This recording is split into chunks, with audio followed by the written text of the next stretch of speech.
नमस्कार बच्चों, मैं अर्जुन तुनवाल आप सभी का हार्दिक स्वागत करता हूं। हम कक्षा 9 का अध्ययन कर रहे थे।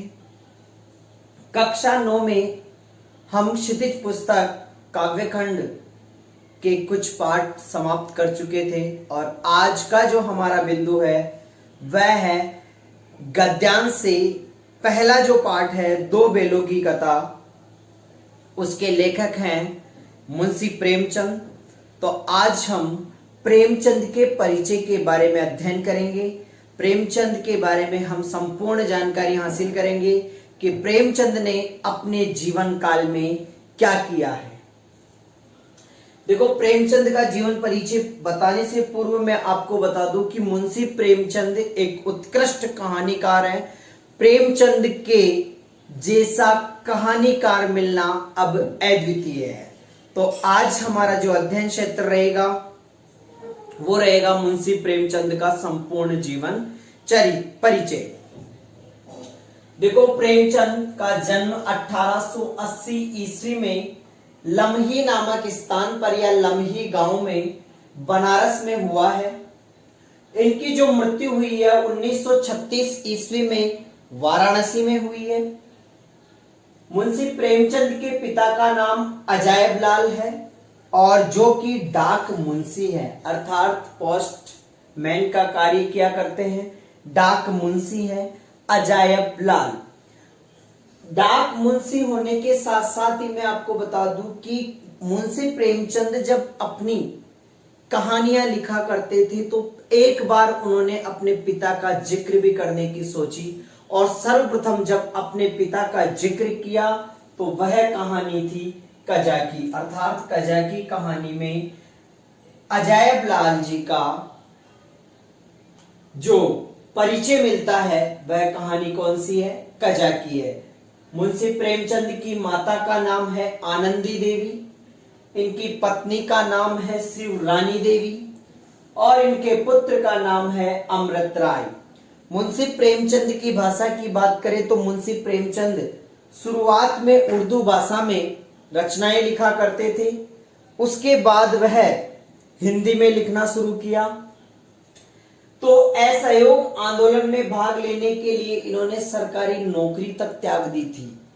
ये ऐसे व्यक्ति थे कि इनके पास सरकारी नौकरी थी, परंतु असहयोग आंदोलन 1920 में शामिल होने के लिए इन्होंने अपनी नौकरी को त्याग पत्र दे दिया था। इनका मूल नाम धनपत राय श्रीवास्तव है। जब ये लिखा करते थे तो शुरुआत में जब लेखन कार्य शुरू किया था तो इन्होंने उर्दू में किया था और उर्दू में लेखन कार्य किया था नवाब राय के नाम से। किस नाम से? नवाब राय के नाम से इन्होंने लेखन कार्य शुरू किया था। ठीक है। उर्दू में इनकी जो पहली कहानी थी वह थी संसार का अनमोल रत्न और जो कि जमाना पत्रिका में प्रकाशित हुई थी। कौन सी पत्रिका में? जमाना पत्रिका में। 5 कहानियों का एक काव्य संग्रह है, कहानी संग्रह जिसे बोल सकते हैं, जिसका नाम है सोजे वतन। इसका प्रकाशन हुआ था सन 1910 में और जो माध्यमिक शिक्षा बोर्ड की किताबें हैं उनमें 1908 दिया हुआ है। तो आप ध्यान दें कि सोजे वतन 5 कहानियों का संग्रह है जिसका प्रकाशन इन्होंने किया था। ये जो सोजे वतन कहानी थी यह पूर्णतः ब्रिटिश राज्य का विरोध करने वाली और देशभक्ति प्रेरणा से युक्त रचना थी। इस रचना को ब्रिटिश सरकार ने नामंजूर कर दिया और इनके लेखन कार्य पर रोक लगा दी।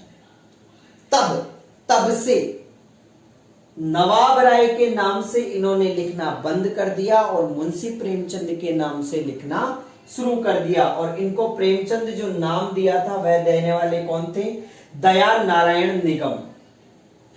इनकी पहली उर्दू की कहानी मैंने आपको बता दी, संसार का अनमोल रत्न है। इसी तरह हिंदी में लिखित प्रथम जो कहानी है वह है सोत, 1915 में प्रकाशित हुई थी सरस्वती पत्रिका में। इन्होंने इतने उपन्यास लिखे हैं कि इनको संज्ञा दे दी जाती है बांग्ला साहित्यकार है एक या बांग्ला उपन्यासकार है जिनका नाम है शरद चंद्र चट्टोपाध्याय, जिन्होंने इनको क्या दिया? उपन्यास सम्राट की संज्ञा दी। तो यहां तक हमारा आधा परिचय समाप्त हो गया। अब देखते हैं मुंशी प्रेमचंद ने कुछ पत्रिकाओं का प्रकाशन किया, जैसे हंस, माधुरी, मर्यादा, जागरण। 1930 से लेकर 1936 तक इन्होंने हंस पत्रिका का प्रकाशन किया था। 36 में इनकी मृत्यु हो जाती है और मृत्यु होने के तदुपरांत हंस पत्रिका का आज जो प्रकाशन किया जा रहा है वह राजेंद्र यादव के द्वारा किया जा रहा है। इनकी माधुरी, मर्यादा, जागरण पूर्णतः इन्हीं की पत्रिका है, परंतु हंस की बात करें तो वर्तमान में राजेंद्र यादव इनका प्रकाशन कर रहे हैं। प्रेमचंद ने लगभग 300 कहानियां लिखी है और इन 300 कहानियों को एक जहां पर इन्होंने प्रस्तुत किया है उसका नाम है मानसरोवर, जो कि 8 भागों में प्रकाशित है। इनकी 300 कहानियां मानसरोवर नामक एक पुस्तक काव्य संग्रह में संग्रहित है। और इसके अलावा भी कोई छोटी मोटी कहानियां अगर बच जाती है या बची हुई कुछ कहानियां रह गई है, उसे गुप्त धन नाम से एक और काव्य संग्रह गुप्त धन भाग 2 में प्रकाशित या अवतरित की गई है। अब बात करते हैं इनके नाटक के बारे में। इनके नाटकों को पढ़ने के लिए एक छोटी सी बात बता देता हूं मैं। यहाँ पे लिखा हुआ है प्रेषक। प्रेषक से हमें तीनों नाटक याद होने चाहिए। प्रे से प्रेम की वेदना, से संग्राम और कैसे करबला। करबला, संग्राम और प्रेम की वेदना इनके 3 प्रमुख नाटक हैं। 8 हिंदी में लिखित जो उपन्यास है सिर्फ प्योर हिंदी में, सेवा सदन, प्रेमाश्रय, कायाकल्प, निर्मला, रंगभूमि, गोदान, गबन और कर्मभूमि। इनका जो कायाकल्प उपन्यास है वह पुनर्जन्म पर आधारित है। 1935 में इन्होंने मंगलसूत्र लिखना शुरू किया था। मंगलसूत्र इनकी रचना का नाम है। 1935 में लिखना शुरू किया था, पर लिखते लिखते 1936 में इनकी मृत्यु हो जाती है। अर्थात प्रेमचंद का अधूरा उपन्यास कौन सा है? मंगलसूत्र है। और इसको पूर्ण किया था इनके पुत्र अमृत राय ने। इनकी 3 जीवनियां बहुत ही प्रसिद्ध है। पहली जीवनी का नाम है प्रेमचंद घर में। प्रेमचंद घर में जो जीवनी है वह इनकी पत्नी शिवरानी के द्वारा लिखी गई है। पहली जो जीवनी है प्रेमचंद घर में वह इनकी पत्नी शिवरानी के द्वारा लिखी गई है। इनकी दूसरी जीवनी है कलम का सिपाही, वह इनके पुत्र अमृत राय के द्वारा लिखा गया है। और इनकी तीसरी जीवनी है कलम का जादूगर, जो मदन गोपाल के द्वारा लिखी गई है। तो 3 इनकी जीवनियां हो गई है। एक इनके बारे में बहुत ही प्रसिद्ध दोहा है, या आप कहें कि बहुत अच्छी लाइन लिखी है, मुंशी प्रेमचंद ने स्वयं ने लिखी है।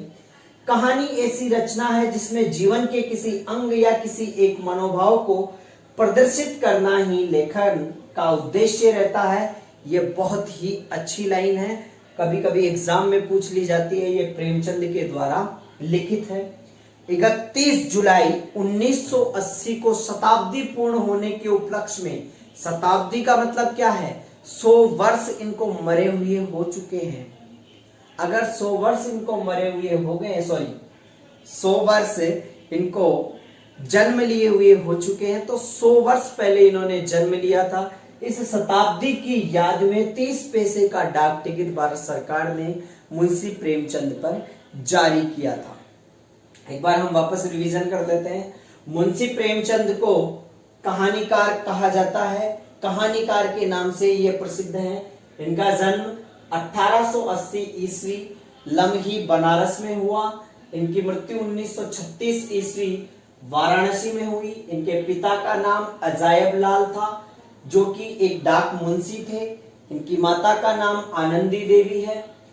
पिता का वर्णन सर्वप्रथम मुंशी प्रेमचंद ने कजाकी नामक कहानी में किया है। इनकी पत्नी का नाम शिवरानी देवी, पुत्र का नाम अमृत राय। इनकी भाषा की बात करें तो उर्दू और हिंदी इनकी भाषा है। असहयोग आंदोलन में भाग लेने के लिए सरकारी नौकरी त्याग दी थी। इनका मूल नाम धनपत राय श्रीवास्तव है।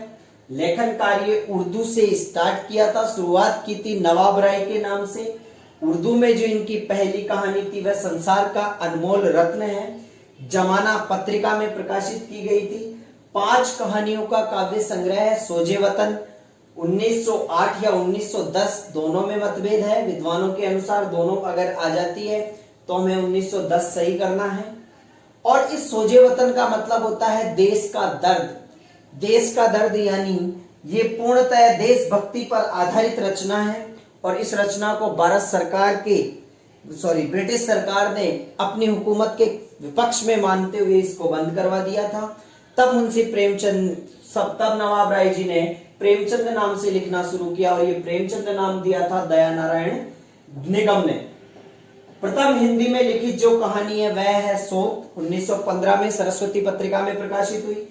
उपन्यास सम्राट बांग्ला उपन्यासकार द्वारा इनको शरद चंद्र चट्टोपाध्याय ने उपन्यास सम्राट कहा है। बांग्ला उपन्यासकार है शरद चंद्र चट्टोपाध्याय, जिन्होंने मुंशी प्रेमचंद को क्या कहा है? उपन्यास सम्राट कहा है। इनकी पत्रिकाएं हैं हंस, माधुरी, मर्यादा और जागरण। 1930 से लेकर 1936 तक इन्होंने प्रकाशन किया जिस पत्रिका का नाम है हंस, और 1936 में मृत्यु के बाद अब इसका प्रकाशन कर रहे हैं राजेंद्र यादव जी। लगभग 300 कहानियों का काव्य संग्रह मानसरोवर नाम से प्रकाशित है, जो कि 8 भागों में विभाजित है। और बची कुछ कहानियां गुप्तधन नामक एक काव्य संग्रह में संकलित की गई है। इनके नाटक है करबला संग्राम, प्रेम की वेदना। और 8 हिंदी में जो लिखित उपन्यास है वह है सेवा सदन, प्रेमाश्रय, कायाकल्प, निर्मला, रंगभूमि, गोदान, गबन और कर्मभूमि। 1935 में मंगलसूत्र लिखना शुरू किया, परंतु 1936 में मृत्यु होने के कारण मंगलसूत्र अधूरा रह गया और इस अधूरे उपन्यास को इनके पुत्र अमृत राय ने पूर्ण किया। इनकी 3 जीवनियां हैं। प्रेमचंद घर में जो पत्नी द्वारा लिखित है, कलम का सिपाही पुत्र अमृत राय के द्वारा लिखित है, और कलम का जादूगर मदन गोपाल के द्वारा लिखित है। और प्रेमचंद ने कहानी के बारे में एक बहुत सुंदर पंक्ति लिखी है। कहानी ऐसी रचना है जिसमें जीवन के किसी अंग या किसी एक मनोभाव को प्रदर्शित करना ही लेखन का उद्देश्य रहता है। ये प्रेमचंद की पंक्ति है। और 31 जुलाई 1980 को भारत सरकार ने शताब्दी पूर्ण होने के उपलक्ष्य में मुंशी प्रेमचंद पर 30 पैसे का डाक टिकट जारी किया था। यह सामान्य सा परिचय हमारा समाप्त होता है। मुंशी प्रेमचंद का परिचय कक्षा 9, 10, 11, 12 अर्थात सभी कक्षाओं के लिए बहुत ही महत्वपूर्ण है। और प्रतियोगी परीक्षाओं की बात करें तो वहां पर भी यहां से प्रश्न पूछे जाते हैं, तो सभी को मुंशी प्रेमचंद का परिचय याद होना चाहिए। आगे का वीडियो लेकर मैं आपके सामने उपस्थित होऊंगा। तब तक के लिए धन्यवाद। जय हिंद।